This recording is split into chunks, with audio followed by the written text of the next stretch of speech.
Hey guys, welcome back to Firestorm Reviews. Sorry if I sound a bit off. I have a bit of a cold at this moment. So, today's review is the Transformers Studio Series 107 Predacon Scorponok from Rise of the Beast. That's gotta be a mouth title. So, yeah. I got this figure recently from the people over at Pop Culture Studios. A great place to buy your Transformers, action figures. We're not sponsored by them, of course, but they're really helpful and they help me buy a lot of the Transformers figures I actually can't find in shops. So let's have a look at the box and we'll have a look at the figure. The box is packaged as the main toys are nowadays, with the no plastic, which I'm still not 100% a fan of, but it's okay.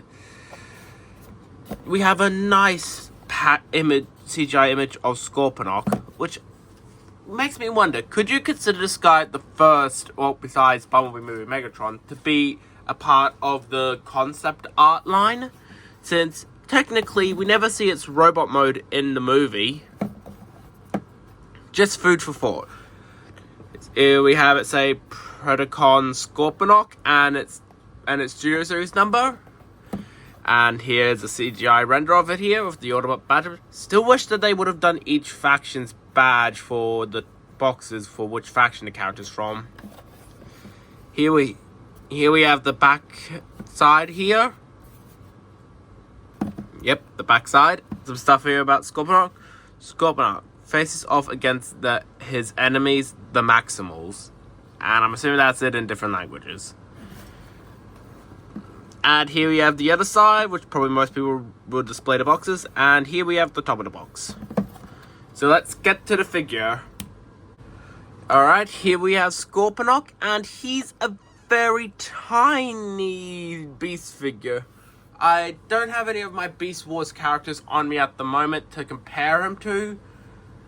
But from what I've played with him before I did the review, he scales decently well with your Beast characters. I don't have any Rise of the Beast characters from the Beast crew to compare him to, so it's just the Kingdom figures I compared him to.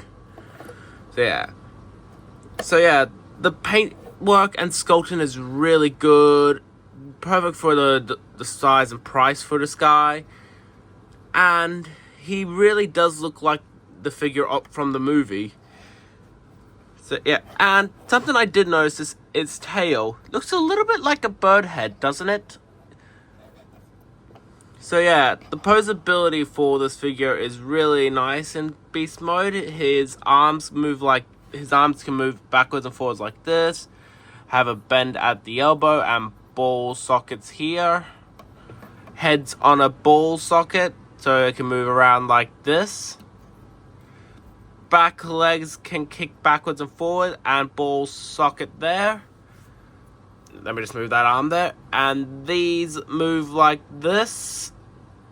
And its tail has 3 segments of posability. Also, may I just say, why is it always Scorponok who's the first out of any of the Beast Wars characters to appear in every movie universe? He first appeared in the 2007 live-action movie, and now he's appeared in the Nightverse. Alright, let's move on to the size comparisons. Here we have him with some car bots, being Dropkick and Jazz. Here we have him next to Starscream and Alita 1.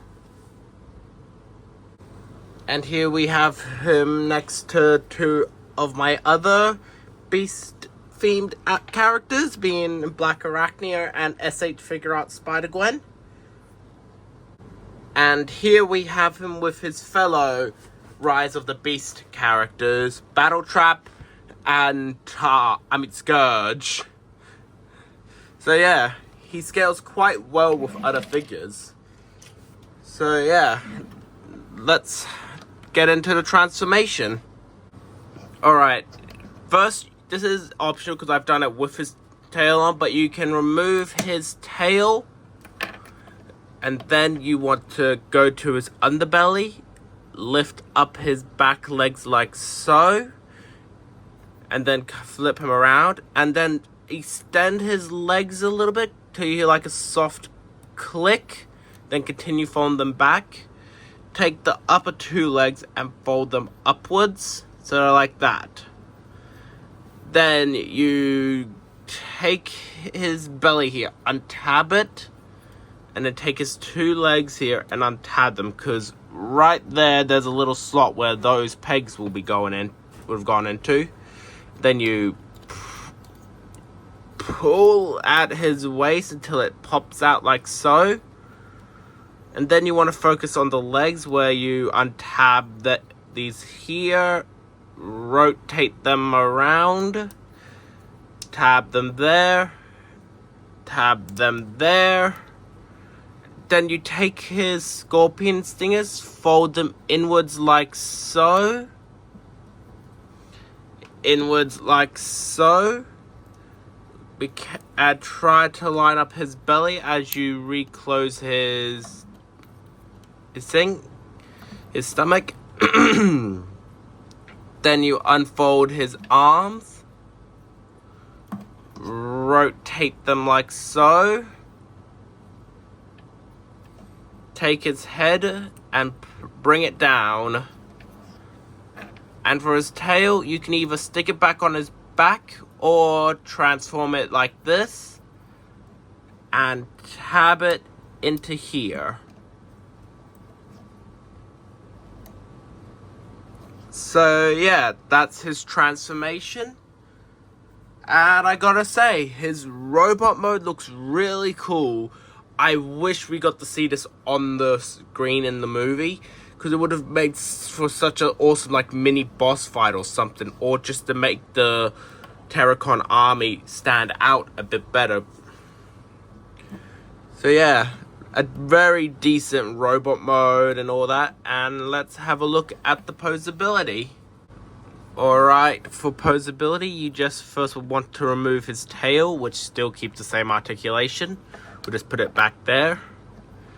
His head is on the same ball joint, but it has a bit more of a limited range now. His arms are from these parts here the same as on the scorpion when they were the stingers, but with a bit more hindrances. But they could do a 360 rotation at the arms, a full 360, double bend at the elbow, and hand on a ball socket. Decently tight waist rotation. And one thing I hate about my particular copy, I'm not sure if this is a problem with all scorponoks, is his legs are a bit loose. I mean, not loose, a bit stiff, which sometimes leads to this happening. And then he has a regular bend at the leg, waist swivel like so, and ball socket at the feet. So yeah, pretty decent articulation for a deluxe class, but I also have to say he's a bit fragile in robot mode, and because of some things for his beast mode, his legs can occasionally lock up and not be able to pose. So that's one downside for his robot mode. Well, actually two downsides. So yeah, now let's have a look at him compared to the others. Here he is compared to some fellow deluxes. Here he is compared to some Voyager classes. And here he is next to Scourge, our leader class for this review. Alright, now let's go to my final thoughts of this figure. So, Transformers Studio Series predacon Scorponok is a really good figure, and one you should definitely try picking up if you can. But I feel like it might be tricky for you to find. But keep an eye out, and if you do, pick them up. And yeah, and once again, thank you to Pop Culture Studios for having this figure in stock and allowing me to buy him. It's really nice addition to my collection. And everyone, don't forget to like and subscribe, and I'll see you all next time. Bye-bye.